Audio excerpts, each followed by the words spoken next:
Good morning, everyone. Hope you're doing all good. I am Karishma Kapoor and today's topic is notice writing. ठीक है, आज मैं आपके लिए टॉपिक लेकर आई हूँ notice writing. Firstly we should know what is notice writing. Notice writing होता क्या है? चलो उससे पहले मैं आपको एक एग्जांपल देती हूँ. क्या हुआ, आज सुबह मुझे मेरी फ्रेंड मिली. उसने कहा तुझे पता है कि आज जो नेहा है ना वो बहुत सुंदर लग रही थी. तो मैंने उससे पूछा कि अच्छा टेल मी कि कैसे, तुमने ऐसा क्या उसमें नोटिस किया जो तुम्हें उसमें इतना सुंदर लगा. तो उसने बताया कि भाई आज वो बहुत सुंदर ड्रेस पहन कर आई थी, आज उसने बहुत अच्छा हेयर स्टाइल बनाया था, सो एंड सोन. ठीक है, उसके बाद आपने ये चीज़ देखा कि मैंने जब उससे पूछा कि आपने क्या नोटिस किया तो उसने मुझे उसकी इन्फॉर्मेशन दी कि ये चीज़ें मुझे उसमें अच्छी लगी. तो इससे हमें ये चीज़ समझ में आती है कि नोटिस मतलब रिलेटेड टू इन्फॉर्मेशन, मतलब हमें इससे क्या मिलती है, इन्फॉर्मेशन मिलती है. ठीक है, इतना हमें ये चीज़ समझ में आ गया. अब हम देखते हैं इसकी प्रॉपर डेफिनेशन क्या है. Notice writing is a formal means of communication. ठीक है, ये एक क्या है, एक फॉर्मल मीन्स है बात करने का, एक इन्फॉर्मेशन पहुंचाने का, used to inform a group of people about important events, activities और announcement. ठीक है, कुछ भी हमें important event से related या कुछ announcement करनी होती है तब हम इस चीज़ का use करते हैं. It is widely used in schools, offices, organization and institution. कहाँ कहाँ पे आपको ये चीज़ें देखने के लिए मिलती हैं? स्कूल्स में आपके नोटिस बोर्ड लगे होते हैं. ठीक है, वहाँ पे कुछ अगर आपके पास इंपॉर्टेंट इन्फॉर्मेशन पहुँचानी होती है तो वहाँ पे आपको नोटिस देखने के लिए मिलता है. ठीक है, ऑफिसेज में मिलेगा, इंस्टीट्यूशन में मिलेगा. Notice are typically displayed on notice board. अभी मैंने आपको जैसे बताया कि ठीक है, नोटिस बोर्ड में आपको ये नोटिस देखने के लिए मिलते हैं, या ये रिटन फॉर्म में होते हैं या तो इनका फॉर्मेट क्या होता है, डिजिटल होता है. नेक्स्ट हमारा टॉपिक आता है इसमें कि इसकी की फीचर्स क्या हैं, हमें किन किन बातों का ध्यान रखना चाहिए नोटिस में. पहला इसमें आता है क्लैरिटी. कुछ भी इंफॉर्मेशन अगर हम दे रहे हैं उसमें क्लैरिटी होना मस्ट है. The message should be clear and concise. बिल्कुल क्लियर होना चाहिए, बिल्कुल ब्रीफ होना चाहिए. ये नहीं कि बहुत बड़ा आप चीज़ों को गोल गोल गोल करके जो है अपने मैसेजेस को पहुंचा रहे हैं, ऐसा बिल्कुल नहीं होना चाहिए. क्लियर कट इन्फॉर्मेशन होनी चाहिए, प्रॉपर क्लैरिटी होनी चाहिए. पर्पस क्या है कि हमें क्या स्पेसिफिक इन्फॉर्मेशन देनी है, किस इवेंट के बारे में. ठीक है, और उससे रिलेटेड क्या क्या एक्शन चाहिए, क्या इवेंट है, किस डेट को होगा, क्या प्लेस होगा, प्रॉपर इन्फॉर्मेशन होनी चाहिए, वो भी क्लियर कट. ऑडियंस क्या है, हम जो अपनी इन्फॉर्मेशन दे रहे हैं, हमारी ऑडियंस हमारे स्टूडेंट्स हैं, हमारे एम्प्लॉयज़ हैं किसी ऑर्गेनाइजेशन के, तो उस चीज़ का भी हमें ध्यान होना चाहिए. नेक्स्ट, अभी जैसे मैंने आपको बताया कि इसकी टोन जो होगी वो फॉर्मल होगी, प्रोफेशनल टोन होगी. स्ट्रक्चर इसका क्या है, इसके अंदर कौन कौन से एलिमेंट्स जो है वो इंक्लूड किए जाते हैं. जैसे इशूइंग ऑर्गेनाइजेशन, किसके थ्रू जो है नोटिस इशू किया जा रहा है, डेट, टाइटल, बॉडी यानी कि कंटेंट. नेक्स्ट आता है signature. Now this is the format of notice writing कि हमें किन किन चीज़ों का ध्यान रखना चाहिए, और अगर कुछ भी चीज़ इसमें से गायब होगी तो फिर मार्क्स कम हो जाते हैं. जैसे सबसे पहले इसमें आता है नेम ऑफ इशूइंग एजेंसी, किसके थ्रू इशू किया जा रहा है उसका यहाँ पे नाम आएगा.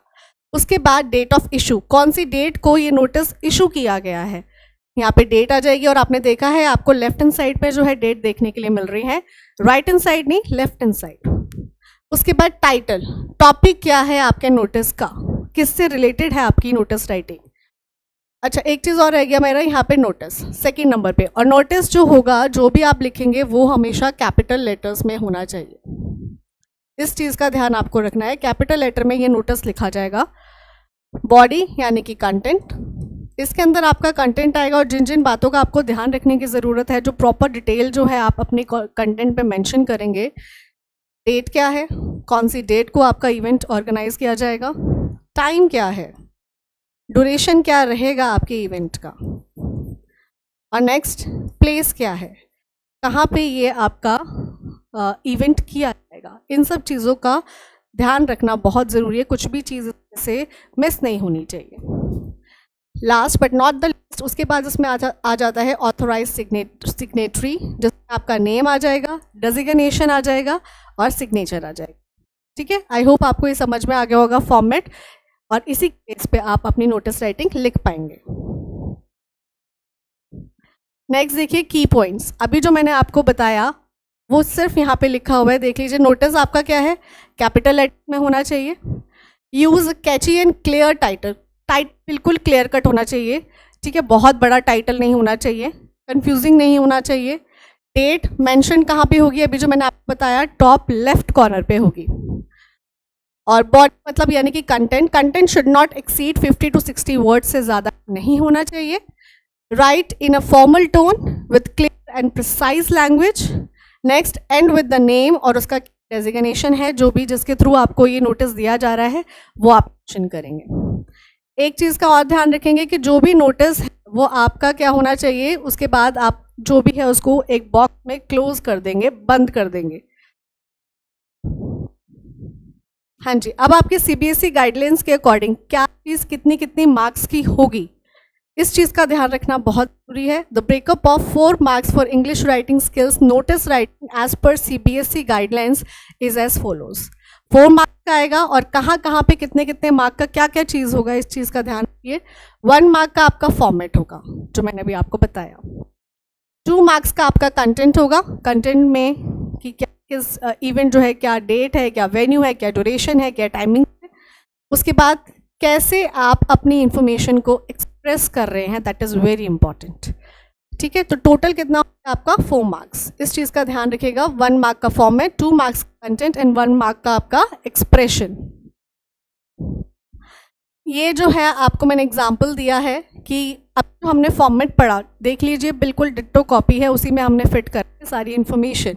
ठीक है, फर्स्ट जो हमने वहाँ पे पढ़ा था, name of the issuing organisation आ गया, किसके थ्रू है, किसी स्कूल के थ्रू जो है ये इन्फॉर्मेशन प्रोवाइड की जा रही है। उसके बाद सेकेंड नंबर पे ध्यान देना है नोटिस, जो कि कैपिटल लेटर्स में आएगा। थर्ड है आपकी डेट, जो आपकी लेफ्ट हैंड साइड कॉर्नर में, डेट ऑफ इशू, कौन सी डेट को आपका नोटिस इशू किया गया। नेक्स्ट क्या आ गया यहाँ पे, क्लियर कट आपका टॉपिक आ गया, यहाँ पे टाइटल आ गया, किस चीज़ से रिलेटेड है, इंटर स्कूल डिबेट कॉम्पिटिशन से रिलेटेड आपका ये जो है नोटिस है। उसके बाद अब आपको क्या लिखनी है यहाँ पे, कंटेंट में हमने बात थी क्या होना चाहिए, डेट, कौन सी डेट को ऑर्गेनाइज किया जाएगा, टाइम, ठीक है, और उसके बाद प्लेस एंड प्लेस और वेन्यू, कुछ भी है, both are the same thing. ठीक है, all the students are hereby informed that the school is going to organize an inter-school debate competition on January 30th, 2025 from 10 a.m. in the school auditorium। आगे तीनों चीज़ें यहाँ पे, date आ गई यहाँ पे, ठीक है, यहाँ पे हमारा टाइम आ गया, और ये आ गया हमारा प्लेस, वेन्यू, कहाँ पे ये चीज़ की जाएगी। ठीक है, ये तीनों चीज़ें बहुत इंपॉर्टेंट है, इस चीज़ का ध्यान रखिएगा। उसके बाद interest students can submit their names to their respective class teachers by January 24, 2025। ठीक है, 30 तारीख को आप जो है ये ऑर्गेनाइज किया जाएगा, और 24 तक डेट्स जो है अपने क्लास टीचर को दे दिए जाएँ। For further details contact the understand. ये आ गया आपका नेम, और ये आ गया आपका डेजिग्नेशन, जो लास्ट में जिसको करके हम सम अप कर देंगे, और उसके बाद सारी इन्फॉर्मेशन को हम क्या करेंगे, एक बॉक्स में क्लोज कर देंगे, ताकि कहीं पे भी ये इन्फॉर्मेशन हमारी ना जाए। ठीक है, और एक चीज़ और, सबसे इजी ट्रिक क्या है, आपको कुछ नहीं करना, कुछ भी डिबेट कंपटीशन आए, चाहे आपका हिंदी का आए, चाहे आपका इंग्लिश का आए, चाहे आपका संस्कृत का आए, ठीक है, आपको क्या करना है, सिर्फ जो भी डेट वगैरह उसमें होगी वो आप मेंशन कर देंगे, उसके अकॉर्डिंग सेम इन्फॉर्मेशन, ये सब कुछ, अगर क्लास मेंशन है तो आप क्या कर दोगे, all the students of particular class यहाँ पे आ जाएगी, ये सब कुछ सेम रहेगा। hereby informed that the school is going to organize, जो भी कंपटीशन डिबेट होगा, इंग्लिश होगा, इंग्लिश आ जाएगा, हिंदी होगा, हिंदी आ जाएगा, संस्कृत होगा, संस्कृत आ जाएगा। ठीक है, उसके बाद डेट, टाइमिंग, सब कुछ, और उसके बाद ये सेम लाइन जो है यहाँ पे जो है कॉपी पेस्ट कर देंगे, जो भी आएगा, चाहे सिंगिंग कंपटीशन हो, चाहे डांसिंग कंपटीशन हो, कुछ भी हो, सेम आ जाएगी। Interesting students can submit their names to their respective class teacher, जो भी मेंशन करेंगे वो आ जाएगी। For further details contact the undersign. उसके बाद ये, और ये एक और एग्जांपल आपको दिखाती हूँ मैं, देखिए में भी कुछ नहीं है, सेम ही है, बस हमने यहाँ पे इसका टाइटल चेंज कर दिया है। यहाँ पे भी टाइटल चेंज कर दिया, स्कूल जो भी बोला जाएगा आपको वो स्कूल का नाम लिख देना है। डेट आ गई, टाइमिंग्स आ गए, यहाँ पे स्कूल ग्राउंड में किया जाएगा, प्लेस आ गया। और उसके बाद अगर आपको कोई थीम दिया जा रहा है तो आप थीम मेंशन कर दीजिए, जैसे इसके अंदर आ गया theme of the competition save the environment. और अगर आपको सिंगिंग का कोई कॉम्पिटिशन का कोई टाइटल है वो मेंशन कर दीजिए, अदरवाइज रहने दीजिए। उसके बाद देखिए ये सेम लाइन फिर से आ गई, interested students must register their names to their class teacher by this and this. उसके बाद आपका नेम आ गया और आपका डेजिग्नेशन। तो आपने देखा कि ये चीज़ें जो है हर आपको नोटिस में रिपीट देखने के लिए मिलेंगी, बस आपको थोड़ी इन्फॉर्मेशन जो है डेट, टाइमिंग्स और प्लेस, वेन्यू, ये सब आपको चेंज करना है। बाकी as it is copy paste करके दैट्स इट।